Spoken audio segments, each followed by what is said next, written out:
Good morning, and welcome to the Unitarian Universalist Society. We are grateful to gather on this beautiful morning, both online and in person, for a time of inspiration, reflection, and connection. Whether you join us today with joy in your hearts, weighted with burdens, or searching for meaningful connections, we are glad that you are here. I'm the Reverend Diana Smith, the minister of the Unitarian Universalist Society, and my pronouns are she and her. I am a somewhat tall white woman in my mid-40s with short, curly, white and brown hair, purple glasses, and a very colorful stole standing in UUS's pulpit in the front of our sanctuary. Our sanctuary is filling with people of many ages, and through the window walls of our sanctuary, we can see this beautiful cooling off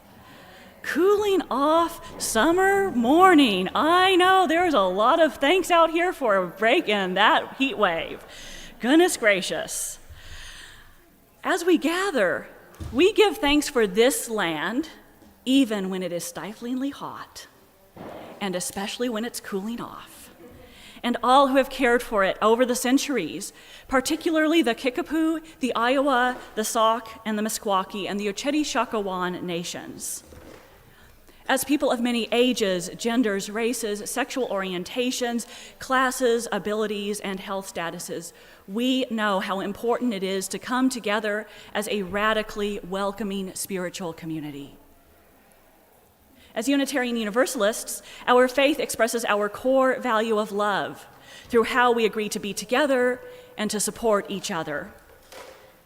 We are guided by the shared principles, sources, and values of our living religious tradition. And this morning, as we explore the joy we can find amidst our journeys, amidst the challenges, we'll be celebrating and exploring how our values of generosity and transformation can guide us, sometimes when we least expect them. If you're newer to our congregation, we invite you to learn more about us after the service.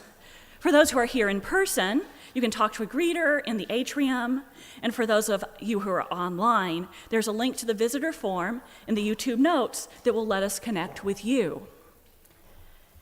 And so, this morning, our call to worship comes from the Reverend Sean Parker Dennison, who writes,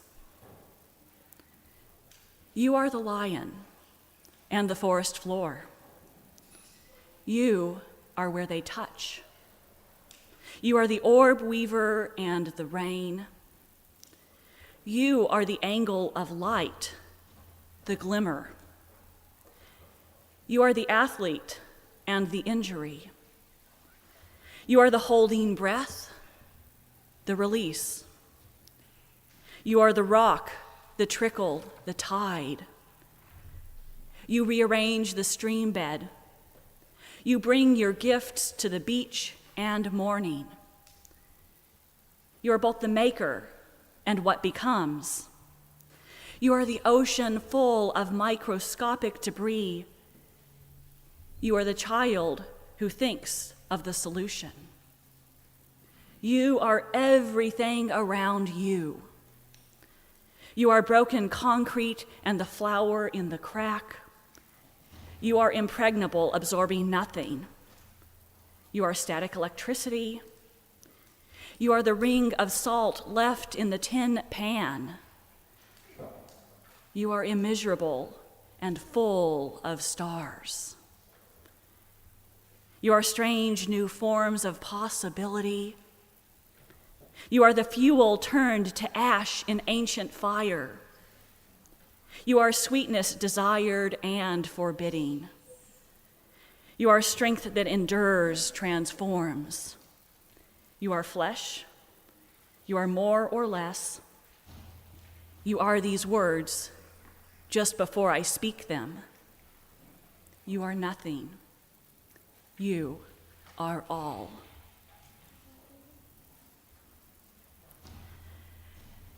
And so, with that, knowing that we are nothing and we are all, let's join our voices as we begin our time together this morning.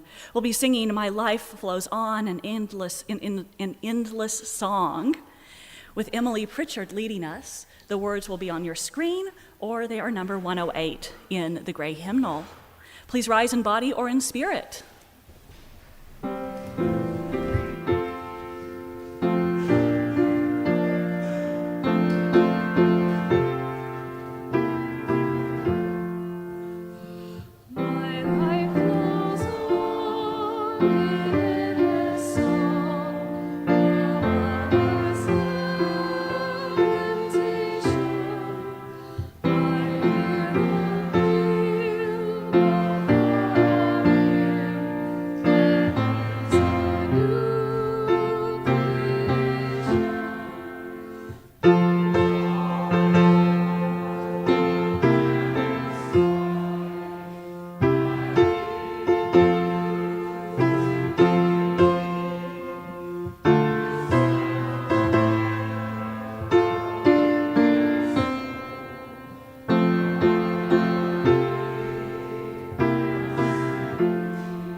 Good morning.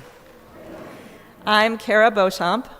I'm a white woman in my late 50s with shoulder-length, curly, white hair. My pronouns are she and her.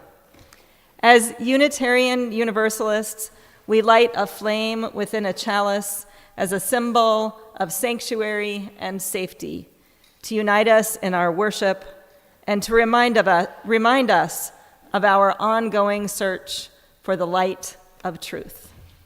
Please join me in saying our chalice lighting words as Avery lights our chalice.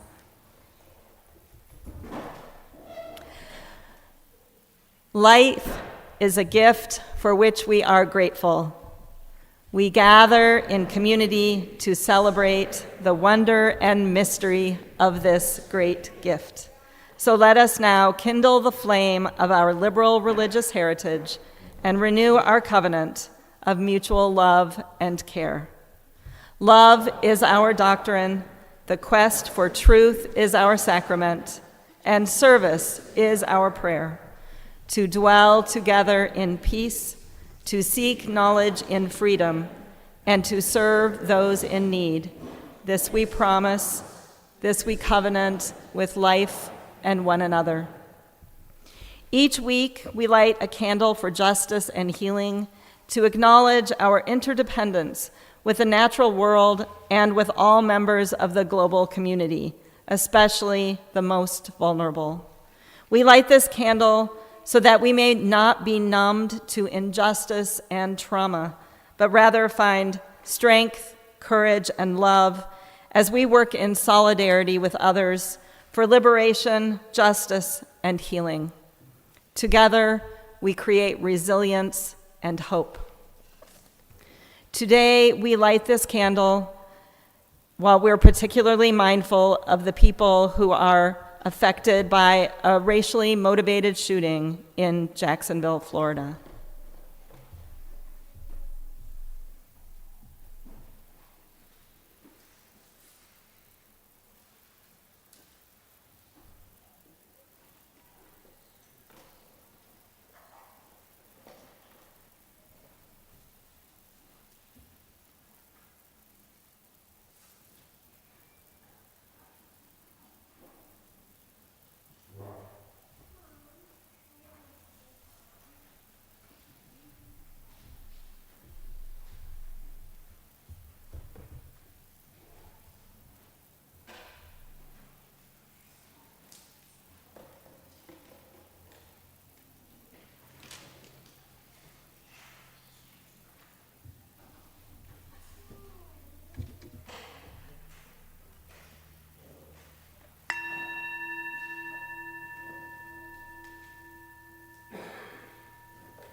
I love my skirt too, thank you. That was very sweet. I love all the birds on it. There are so many birds that are soaring on my skirt, and I'm wearing this skirt. We're talking about playing. And to me, when I see birds soaring, that is one of the things I think about. I think about joy. So I'm going to ask you, and I'm going to ask you out here, what are some of the things that you like to do to play?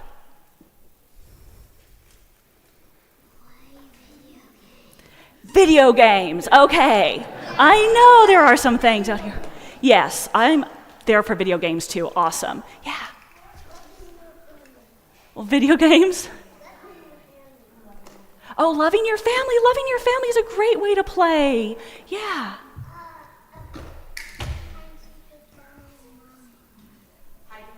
Oh, hide and seek, and especially hide and seek with Daddy and Mommy, with family. What are some other things we do to play? Anyone? Swimming and hiking. Some kind of ball. Oh, kickball. Kickball's awesome. Exploring and frisbee. I see a bunch of people doing art right now. That's the way I play. Pretending, using our imaginations, also making music. There are so many different things that we do to play, right? Yes. Yes, being kind when you're playing and everything is so important. And you know what? We have so many ways that we play because playing is part of being human.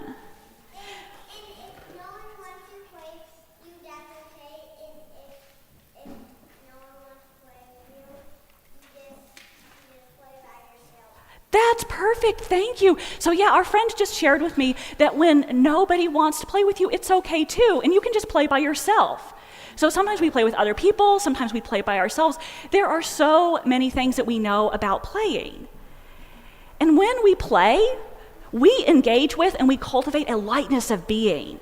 It helps us access and grow our joy and our connections, whether it's to other people or to ourselves. And actually play also does something else. It helps us process and respond to anxiety and sadness and overwhelm and fear. Sometimes when we're scared, getting out there and just drawing or running around, doing some kind of play activity can help us do all of things. And when we have a good play life, it actually helps us even when we're to feel less scared and sad. Because play seems like it's purposeless, but you know what? It actually helps us learn how to respond to new challenges. and how to understand things like boundaries and consent. We had a lot of our young friends over here telling us about things about what we understand about how we need to be with other people, and we learn these things when we play. Because play, it increases for you adults out there, play, it increases our brain activity, it reduces our stress, and it opens up lots of possibilities. Play helps us feel our feelings, including both ways to access deep joy and feel grief and then move between those things. It helps us be human. It helps us be human all together and to understand each other. And guess what another important thing is about play? When we don't play, it actually leads us to not feel very good. Playing actually helps us feel better, and when we don't get a chance to play, we experience more sadness or depression. We can even have more addictive behaviors and poor impulse control, problems with managing our anger and regulating ourselves, and we have more fragile relationships when we don't play. It turns out play is actually really important. It's not just play. So making play a regular part of our lives is really, really important. So back when I started, people told me about some ways that you like to play. And now I'm going to throw out some really big words here, okay? But one of the things that's interesting about play is that there are different ways of playing that respond to different ways that people like to learn or like to be in the world. If our folks back there can show some slides, some of us like playing in a kinesthetic way. That means we like moving our bodies. And here are 4 pictures of ways that sometimes people play where we use our bodies to move around. And then after that, other people like to play with visual stuff. Yes, that is actually my niece and my dog years ago. Yes, years ago. Some of us play with visual arts or by moving in space. Some of us play, and you can just keep going, Christine. Some of us play using our words. We like to play with words, or we like to play with music. Some of us play with math.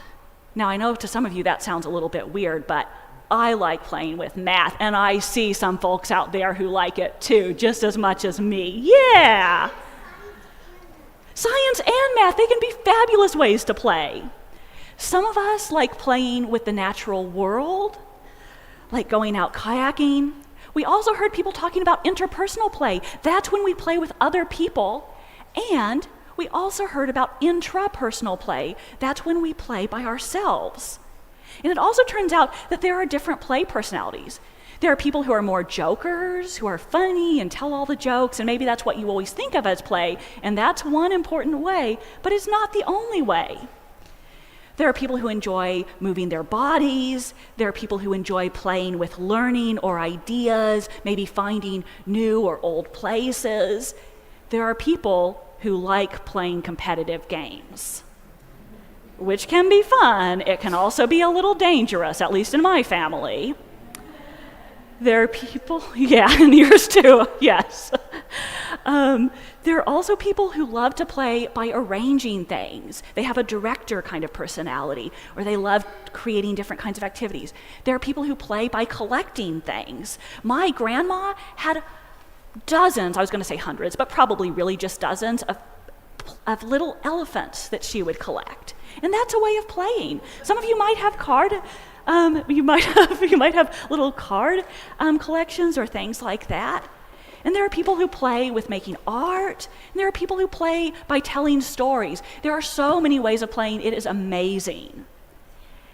And one of the important things that I wanted to just talk about as we think about play is that there are the times that we play, that we say, this is play, and then there are times where we can just cultivate playfulness, where we can cultivate that lightness in all the different kinds of things we do.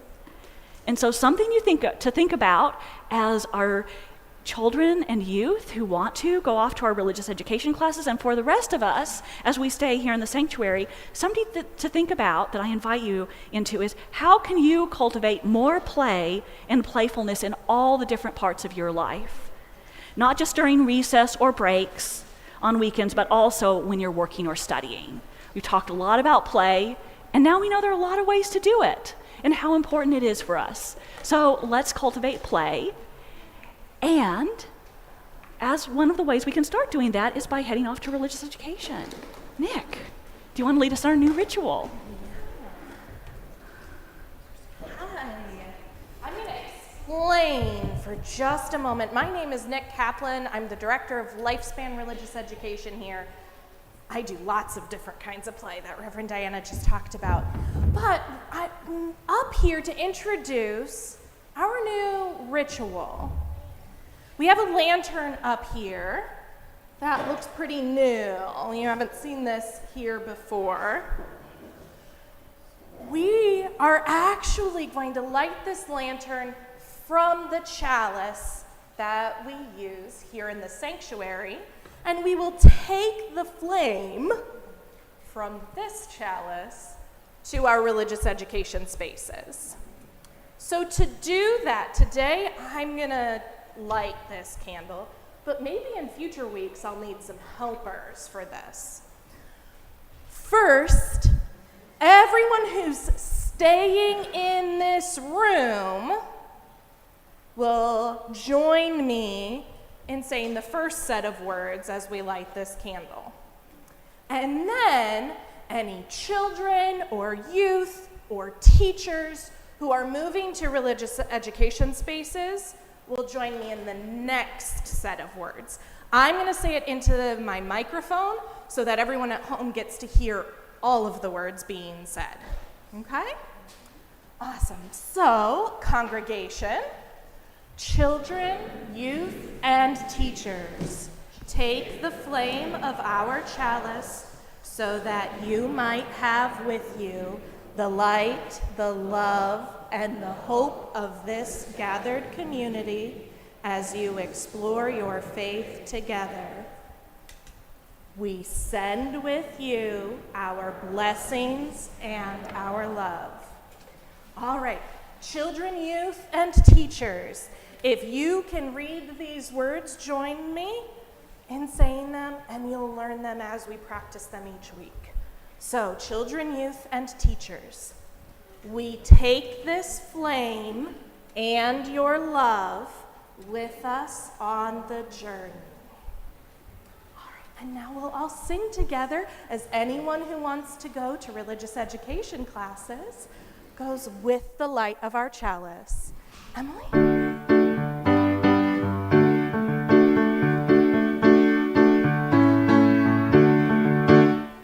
Be open for something wonderful to happen. Be open to the possibilities.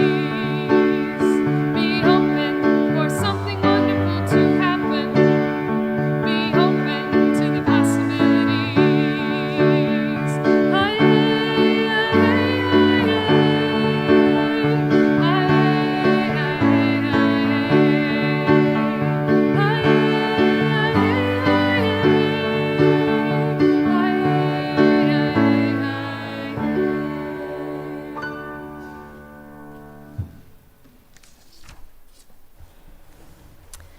As we enter into time of meditation, contemplation, and prayer, we acknowledge the joys and sorrows of this congregation. We do this by dropping stones into a bowl of water, symbolically immersing our personal joys and sorrows into the flow of all life's joys and sorrows. The water surrounds and holds the stone, just as we are surrounded and held by the love and support of this congregation. If you're participating in our service elsewhere, you may wish to meditatively hold a stone, wash your hands, or meditate on an object near you. And now, if you're in the sanctuary, please come forward, take a stone from the basket, and place your stone in the water as we sing together.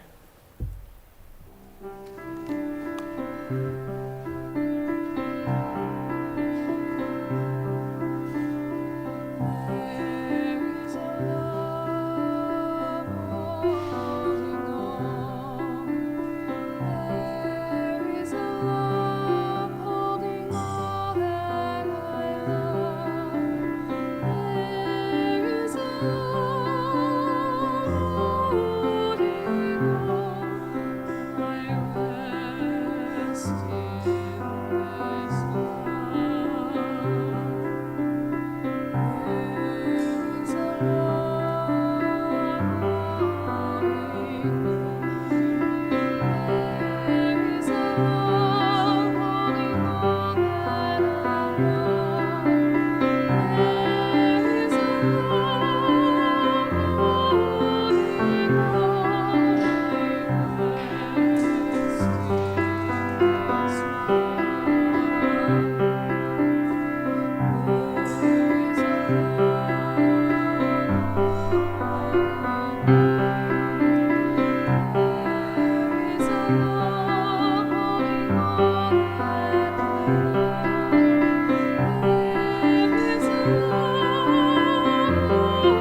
into a time of meditation, contemplation, and prayer. I invite you to find a comfortable way of sitting. You may need to move your body a little bit, figure out how your feet want to be on the floor, how far forward you want to be sitting. And it's okay to move a little bit. And now, let's take a moment to breathe.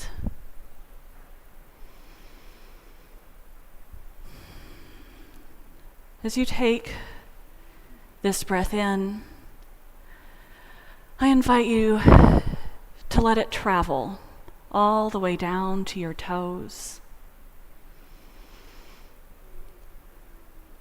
And as you exhale, letting it go all the way back up.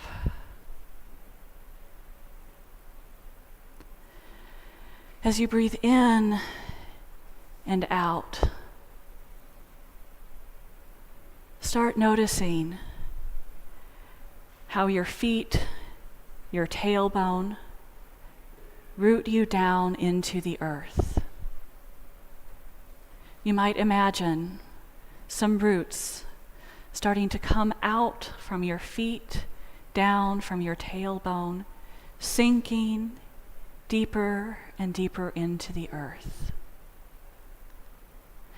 As you notice those roots, you might notice how you are breathing out, letting things soak into the ground and pulling back up nourishment from earth, who holds and sustains us all.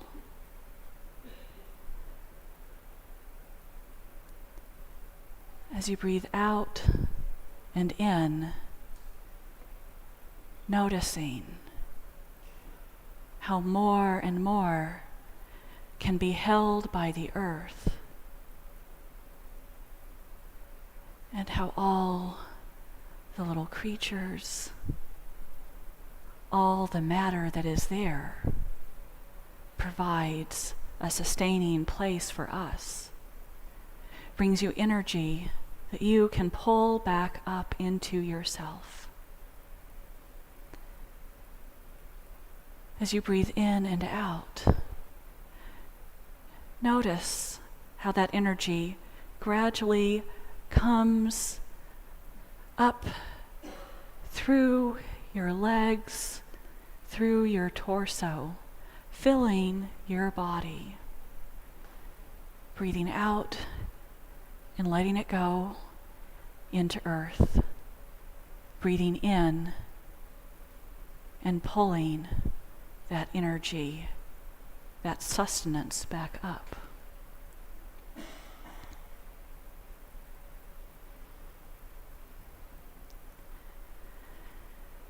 As you continue to breathe in and out, and your breath gradually moves up into your torso and your arms, you might begin to notice how you can expand out into the world. How as you breathe in and out, you're breathing with the world. You might notice how you can let go the stresses, the anxieties out into the world and bring back in the energy. You might also notice as you breathe in and out, like a tree, how that energy, that air that you are sharing is feeding everyone. You might be both letting go the things you need to let go, and also letting go nourishment, love, and sharing with the world. As you continue breathing in and out, noticing how we are all connected, breathing in and out as the tree's leaves breathe in and out. sustaining us all, holding us all, connecting us in all we share.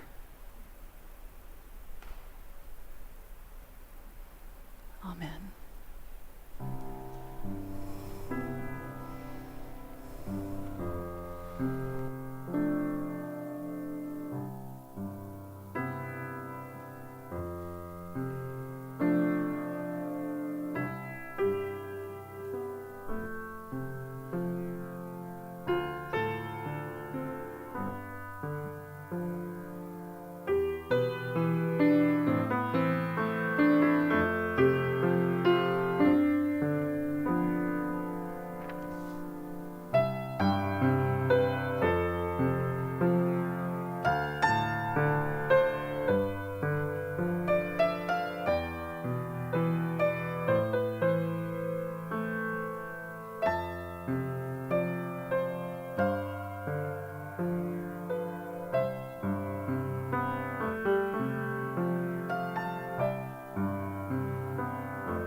Adrienne Marie Brown is a 44-year-old Black woman whose work is informed by 25 years of social and environmental justice facilitation, primarily supporting Black liberation. I will be reading an excerpt from her book, Emergent Strategy: Shaping Change, Changing Worlds, which was published in 2017. These are her words. Emergent strategy is about shifting the way we see and feel the world and each other. If we begin to understand ourselves as practice ground for transformation, we can transform the world. I have found that the work of cultivating personal resilience, healing from trauma, self-development, and transformation is actually a crucial way to expand what any collective body can be. We heal ourselves, and we heal in relationship. And from that place, simultaneously, we create more space for healed communities, healed movements, and healed worlds. What I offer here are the core ways I have tapped into my own power and wholeness, and ways I have supported others to tap into their own wholeness and transformation. My practices have included, among others, meditation, visionary fiction, co-evolution through friendship, and somatics. Somatics is the study of the soma, a Greek word that means the living organism in its wholeness. It is a methodology for transformation that helps us understand that change doesn't come simply from thinking differently.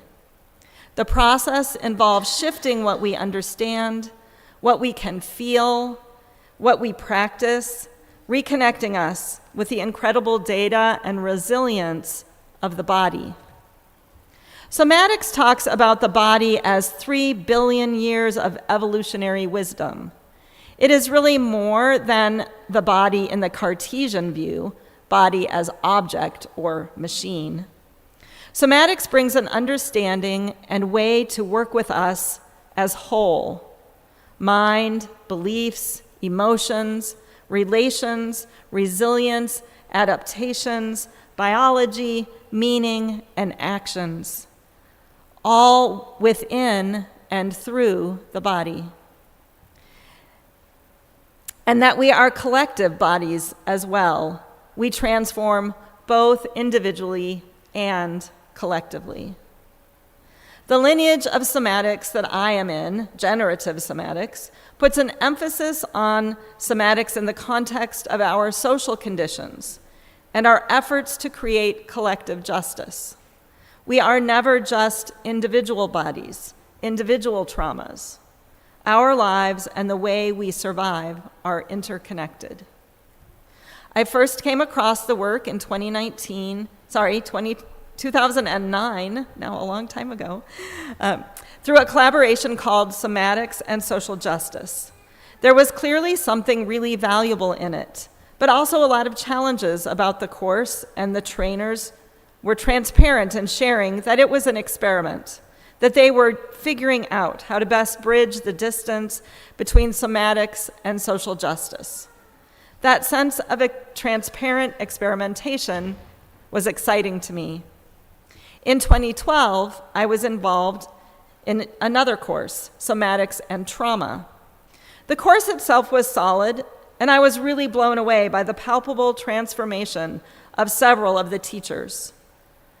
I have seen and experienced a ton of leadership development processes, and most of them ultimately seemed oriented around reproducing one person's way of being, which inevitably fails. This course was one of the first I'd experienced that seemed to truly unlock people's power relative to their own potential. I can't really tell you much about somatics because it isn't about what we can say to each other, it's about what we can feel of ourselves, of this world we belong to. It's about the correlation between feeling more and thus having more choices. I can say that when it comes to adaptation, resilience through decentralization, interdependence, and other key elements of emergent strategy, somatics provides the best framework and practices that I have come across.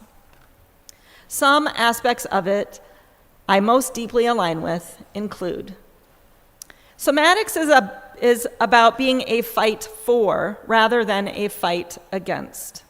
Being in a fight for myself has led me to be honest about what makes me feel happy, strong, like I am realizing my miraculous potential. I also looked at my friendships and relationships, asking myself, how can I be a fight for my loved ones? This means not just listening to them, but listening for the truth within them, listening for what they are longing for what they know they deserve, for what they need, and showing up for them in that fight for their dignity, life, health, joy, self-realization. I am, again, so glad to be alive and awake at this moment as Black people fight for our dignity to be recognized, our lives to matter. There is so much to fight against, so many people who want us to cower and shrink, or when we fight, to fight defensively in isolation against each other, to confirm some degrading concept of self, of Blackness, that has nothing to do with Black people, even with evolving our human purpose. Organizing and fortifying ourselves so that we can source from our longings, health, love, dreams, and visions, from our strength and our connections with each other. It is not about healing for the sake of individual wellness, though that is a radical act for any people slated for extinction. It is about healing trauma such that individuals and communities are not operating in reaction to oppression and not relinquishing control over and over again because of changes outside their power. Increasing our agency is necessary.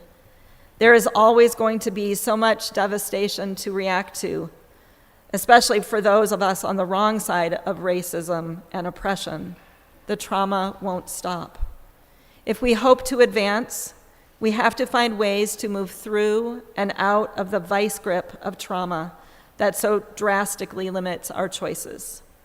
We say, we don't practice to feel good, we practice to feel more.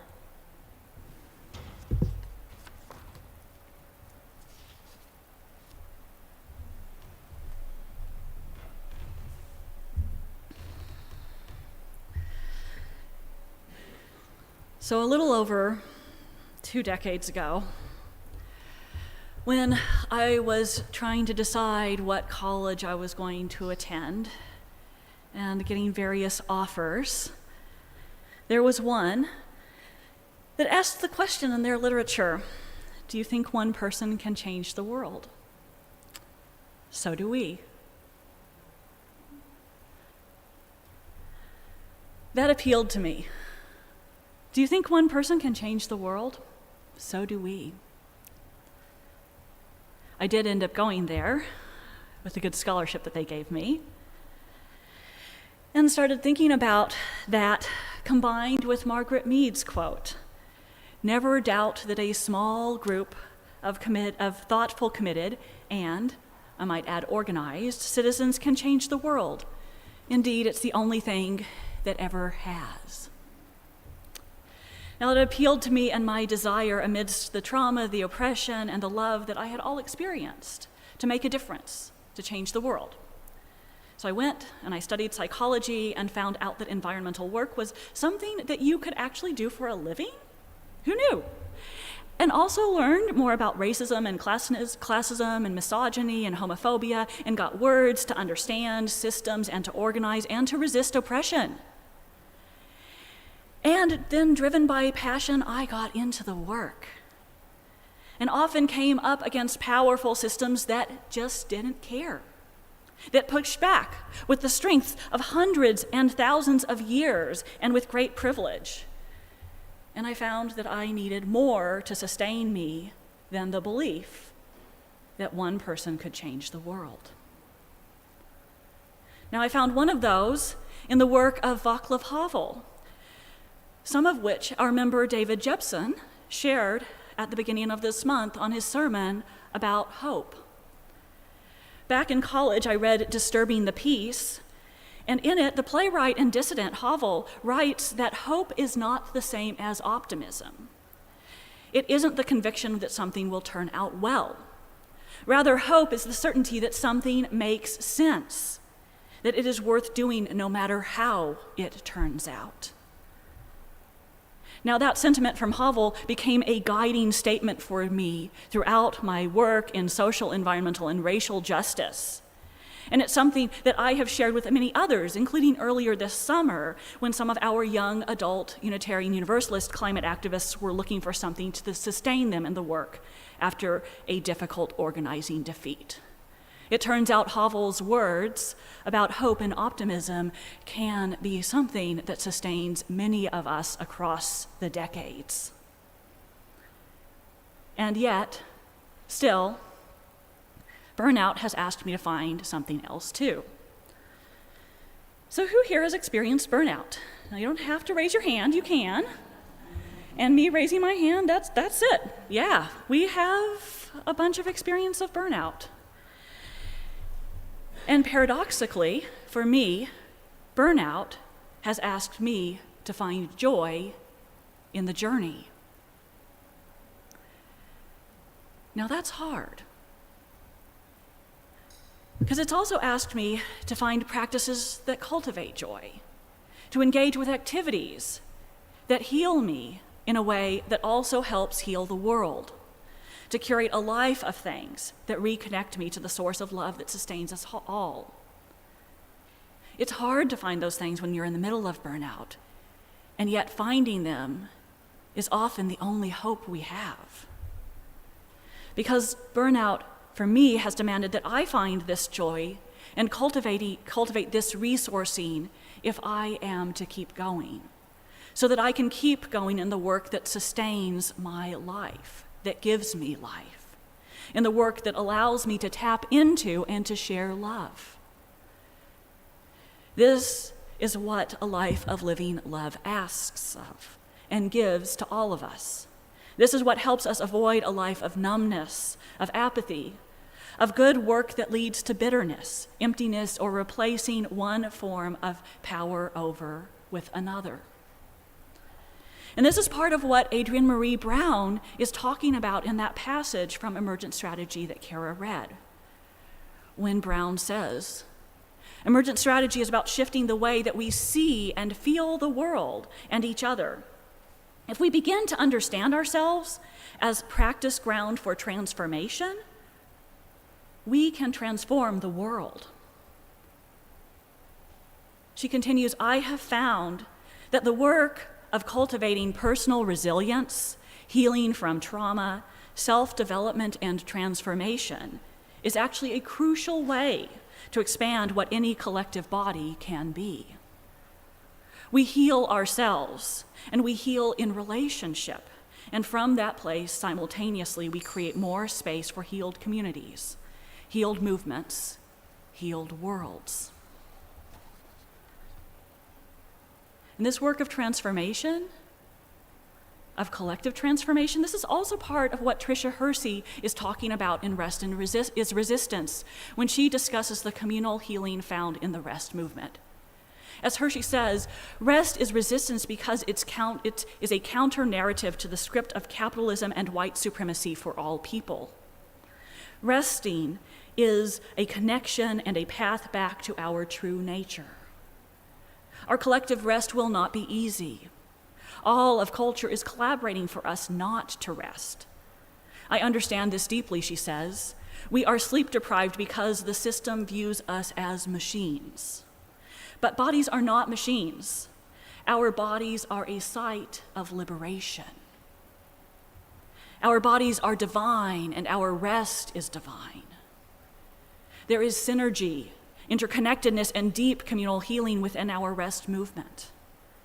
I believe rest, sleep, naps, daydreaming, and slowing down can help us wake up to see the truth of ourselves. Rest is a healing portal to our deepest selves. Rest is care. Rest is radical, she says. And this trend, this is also part of what Walter Brueggemann is talking about in Sabbath as Resistance. When he looks back to the ancient Hebrew prophets, those people who railed against the cultural trends and oppressive imperialism of their times, and called people back into the need to slow down, to breathe deep, to keep a Sabbath, to reconnect us to what is important, to what connects, grounds, and sources us. And that's why, on this Sabbath, when we're wrapping up our summer Soul Matters theme of delight, and as we enter into a new congregational year and a new school year, in a time when we can feel the forces of oppression and extremism all around us, trying to crush the breath, the joy out of us. In a time when, if we look, we daily witness that happening, sometimes little by little, and sometimes with large acts to the people we love, to people in this congregation and in the larger community, to people who are trans, who are BIPOC, Black, Indigenous, or people of color, who are queer, who are poor. In a time when we are called to the work that courageously and lovingly connects us, encounters the growing forces of extremism, of fascism, of hate. That's why today I'm inviting us into sharing the practices that connect us, that resource us, that sustain us, that help us find joy in the journey. And that's also why today I'm inviting us to recommit to practicing them, not just for ourselves. I know sometimes it is way too easy to stop practicing something when we think of it as just for ourselves, but also for our community. And because by doing this work, we cultivate a stronger community, and we also support each other in practicing these things. Today we've been engaging in a number of practices that support our spirits, these spiritual practices, if you will. We've been singing and meditating, finding our bodies and creativity, re-engaging with play and connection. And the link here is that spiritual practices help us deepen our relationship with the world around us. They help us calm our nervous systems so that we can better respond to the fears, the confusions, the bitterness that naturally arise in us. Spiritual practices help us find presence and engage in spiritual development. Now, they're always needed, but they're particularly needed in times of stress. when we can build robust systems of individual and collective spiritual practices, then we have stronger and broader nets to catch us and to support us during the times of deepest stress, of burnout, when we feel the forces of oppression most strongly. And so right now, if you're here at UUS, you are holding two very important little pieces of paper. And if you didn't get them, you can raise your hand and an usher will bring them to you. If you're online, I invite you to find a blank piece of paper and something to write with. Go ahead and keep your hands raised. They're bringing the papers back in. Now the first one, this bright green one, is an invitation from the pastoral care team. They are inviting, or I should say we are inviting, everyone in this congregation, whether you are a member or a friend who hasn't yet signed the membership book, whether you're an adult or a child or a youth, whether you're part of our online community or you're here in person, to engage in 5 acts of care. These are things like sending a card, calling someone, giving a ride, visiting someone, taking someone out for coffee, bringing someone a simple meal. You can fill this out here today and give it to an usher during the offering or to the pastoral care team at the table during the opportunities fair in the fellowship hall. Or you can fill it out online via the link that will be in the weekly email. Or you can fill one out in the coming weeks, because we're going to keep doing this, because caring for each other is so important. And then a member of the pastoral care team will be in touch with you and others when the types of care that you have committed to offer are needed.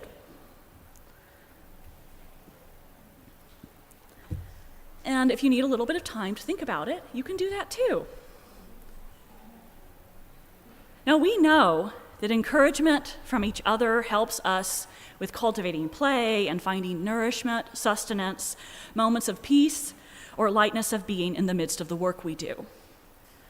So you also got a blank sheet of paper when you came in. In a few moments, I'm going to invite you to use those pieces of paper to share inspiration with each other, because we need each other. We need each other's inspiration. But first, I'm going to invite you to take a moment to think of a few words, 1, 2, 3 words or so, to describe something that helps you find joy or nourishment on the journey. This could be something like be curious, play, loving embrace, meditate, color, listening for who we're not hearing, going to worship services at UUS, singing, or anything else you come up with. I'm going to stop talking, take a few minutes to think of one thing.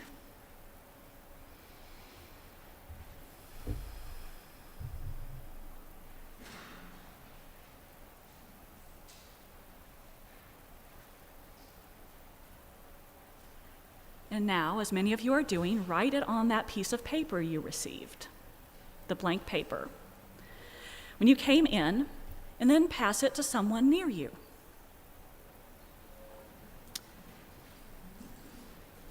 And then when you get that new blank piece of paper, you're going to write your thing on it again. And then you get to keep doing that. You get to keep doing that as long as you want to, all the way through the offertory.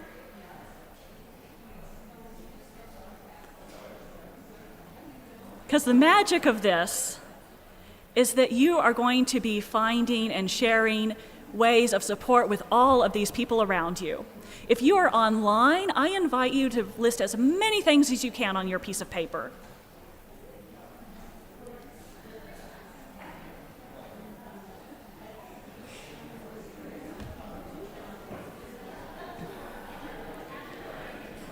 So here in the sanctuary, people are sharing their things.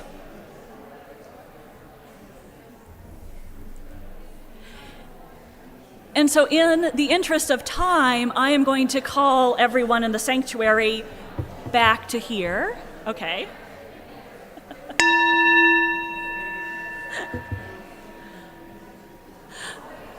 Okay.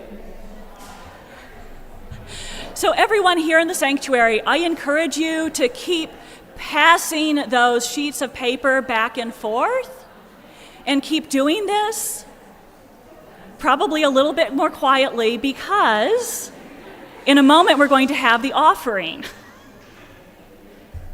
And because I want to tell you a couple more important things. Because this year, as part of this congregation's vision of ministry, we're going to be nourishing our health and resilience as individuals and as a congregation, and equipping ourselves for the kinds of actions that these times call us to. At the Opportunities Fair and in communications in the coming weeks, you're going to be seeing invitations to engage in mind and spirit groups, in covenant groups that use our Soul Matters themes, with our monthly Vesper service and our monthly sound meditation exercises, with Lectio Divina with poetry, and with a special event, October 6th through 8th, when we are going to get to have Abina Imhotep of the Sankofa Literary and Empowerment Group, and also Unitarian Universalist Religious Educator C.B. Beale join us in person to learn skills to work with ourselves and our communities to create spaces of liberation and preemptive radical inclusion. You can find out all about this and more at our Opportunities Fair after the service in the fellowship hall. And if you are online, you can find out about these things in your weekly emails, newsletters, social media, or by contacting the UUS office. Now, you can also use these sheets of paper that you're passing around and filling up, and I am so excited to see so much excitement for this. You can use these as inspiration. You can put this somewhere that you will see it, and where you need to be reminded of both the things you can do and of how you are part of a community that is engaged with this part of our collective liberation. Because as we engage more deeply in this, we find that this project of finding joy in the journey is actually one of transformation. And not just of ourselves, but of our community and the world. Do you think one person can change the world? So do we. So may it be. Blessed be, and amen.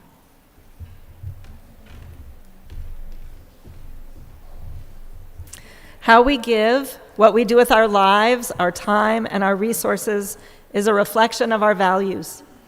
In response to the abundance we are blessed with, every week this congregation donates generously to organizations in the community whose work aligns with our values and principles.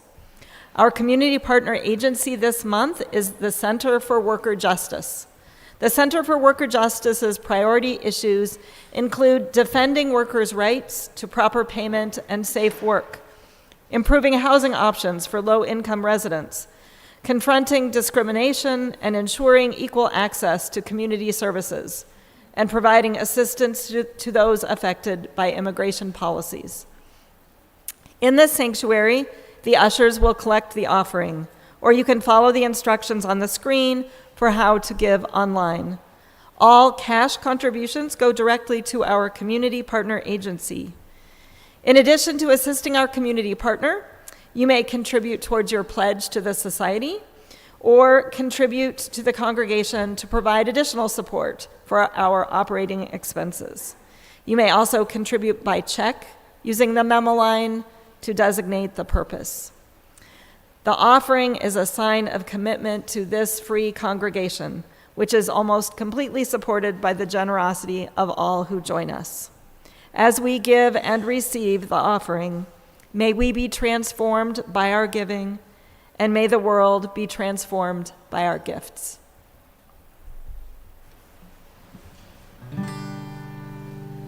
I've got peace like a river, I've got peace like a river, I've got peace like a river in my soul.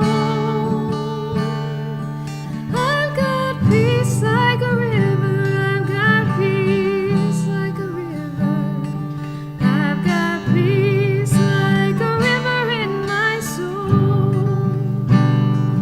I've got joy like a fountain.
Nurturing gratitude and how we understand and express interdependence is part of how we live into our Unitarian Universalist faith.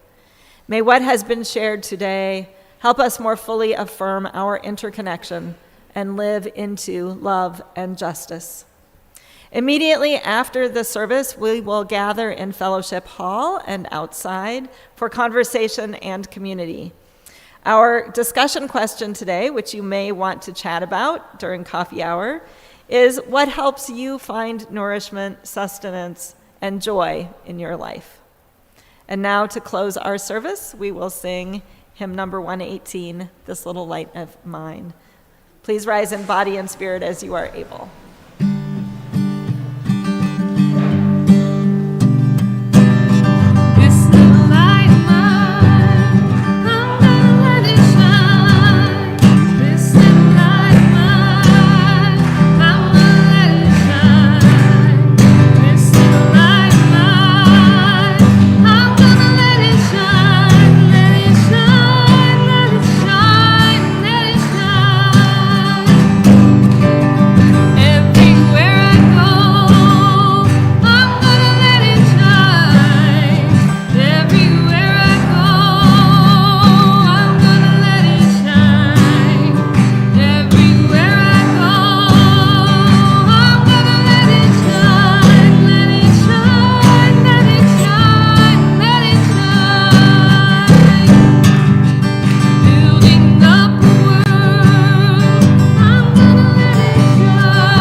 Please join me in the words for extinguishing the chalice.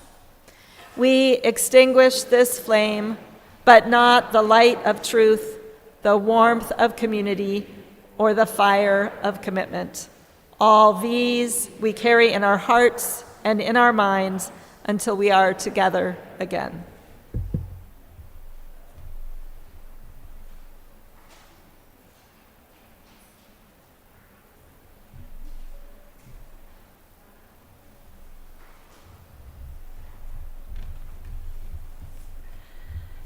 And so, as you go out into the world this day and this week, may you go cultivating joy.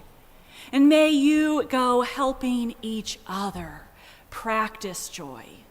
Go in peace, love, and justice, living love ever more fully and fiercely into this world. Amen. And blessed be.